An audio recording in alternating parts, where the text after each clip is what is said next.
guys, Movie Junkie for Life here, and today we're going to be talking about Incredibles 2, directed by Brad Bird and bringing back the voice talents of Craig T. Nelson, Holly Hunter, introducing Catherine Keener. All the original voice cast is back. Samuel L. Jackson as Frozone. And here we have a story that's picking up exactly where part 1 stopped off at 14 years ago. But what's happening here is, as we know in the original story, The Incredibles, superheroes were banned, right? It became illegal. So here they're trying to get superheroes to be legal again. And dealing with all of that, plus The Incredibles dealing with Mr. Incredible having to be a stay-at-home dad, while Elastigirl goes out and saves the world. So, Incredibles 2. I am a huge fan of the first Incredibles movie. When I say a huge fan, I've been one of those people who's every year I'm hoping they'll say they're going to have the sequel this year. So 14 years later, and you hear there's going to be Incredibles 2 sequel, and I am so excited for it. Just the fact that all of the original talent is coming back, it's still Brad Bird behind it. And to say I was hyped for this is an understatement, because it's my favorite Pixar film. With all the Pixar films that have come out since then, I like them to varying degrees, but The Incredibles has always been a favorite of mine. And I'm happy to say that for me, this movie, basically, it did what it was supposed to do, and it delivered on the sequel. It was worth the wait. So let's get into it. First of all, the look of this film. It's been 14 years, as we said. I did not look at the first Incredibles movie over again. I really should have before I saw this one, just to get a proper thing in my head, a present image of what it looked like. But I will say this, it looks really crisp and fresh, but still like that first Incredibles movie. Obviously, the technology has gotten better for animators out there and animation studios, so you can tell it's like 4K quality, so to speak, versus the first time you see a movie like on an LCD screen. I loved it. I loved the look of it. Everything was vibrant. Everything felt familiar but new. They really delivered on the visuals. And the score, of course, is that awesome kind of retro superhero score that they give you. I highly recommend staying after the credits. No, there's no post-credit sequence really. But the music is so good in this. And I'm not really a soundtrack person, unless you know it's really, really catchy. I'm one of those people, the score happens and I believe it should elevate what's there on screen, but I don't really seek out scores. But here, I really love the score. The visuals, the score, let's touch on the action in this. And boy, does it deliver. There are so many more action sequences in this one. And I'm still trying to pick out my favorite. One of the most memorable being Jack versus a raccoon. I definitely think the kids will love that one and adore that one. It shows you a little bit more about what Jack's powers are like, and to say he's the most powerful character in this family is an understatement.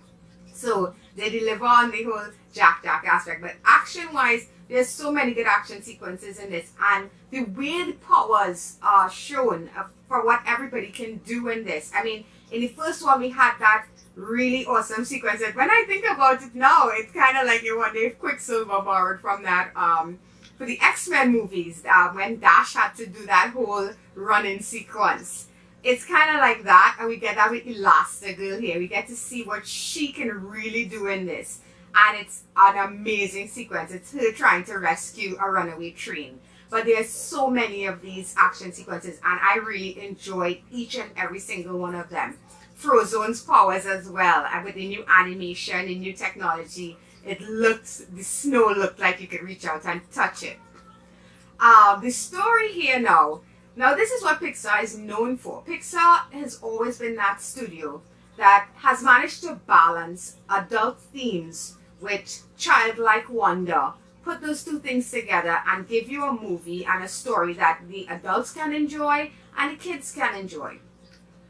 Here, they lean towards the adults more, and I think this is where I have, sorry, my eyes. This is where I have my negatives with this. Not that the adult stories are not good ones, but with topics like the effect marketing has on the masses and advertising and the way that's used to kind of corrupt people, so to speak. Topics like capitalism, topics like feminism, and the movement, the way things have changed with women being more out there and more powerful in the workplace, the reversal of parenting roles. There are topics like that. There's a conversation between Elastigirl and, I'm sorry, I can't remember the character's name. She's voiced by Kathleen Keener. I think that's her name. The lady who played the villain in Get Out. There's a conversation that takes place with the two of them at a party, and the conversation almost causes the movie itself to grind to a halt, because I think that conversation was even going over some adults' heads, far less for the kids in the audience. You could hear a pin drop in the cinema during that aspect of that movie. So here I feel like they leaned way too heavily on the adult side of things, and yes, the action sequences, all of that is there for the kids. But part one definitely had a much easier story to explain to kids, so to speak. Here, there's just so many of these topics thrown at you. Another aspect of this movie that isn't as strong as the first one, the villain. I get what the villain was doing. I get why they were doing what they were doing. But this villain was not as compelling or relatable, I should say, as the villain in the first movie. This villain's motives was a bit more selfish, so to speak. I don't know if selfish is or individual to that villain. Whereas in the first movie, you had a villain who actually had a valid argument, kind of like Killmonger, where you have a valid argument, but the way you're going about solving your issue or the issue is not the right way. We had a villain in part one who basically said, well, if everybody's super, then no one is, you know, and you can't really give him wrong when you look at the overall story. That's a villain you can relate to. The villain here, the reasons for that villain's motives, I'm trying not to get too specific, but it's a lot more selfish. It's not as well fleshed out, and ultimately it's just another villain. It's like one of those early Marvel villains we used to get. So the villain here is a weak point for me. But overall, The Incredibles 2 is a fantastic movie. I am so glad they finally gave us this movie. I enjoyed this movie, most of it throughout. And without looking too deeply, this is definitely a strong one for Pixar. I'm going to give this movie an 8.5 out of 10. I absolutely enjoyed it. I highly recommend checking it out at IMAX theaters. The visuals in this movie, those action sequences are so damn good on that giant screen. But anyhow you want to see this movie, definitely go see it, especially if you love Pixar movies and if you're a fan of The Incredibles. They definitely give you a sequel worthy of its predecessor. So Incredibles 2 gets an 8.5 out of 10.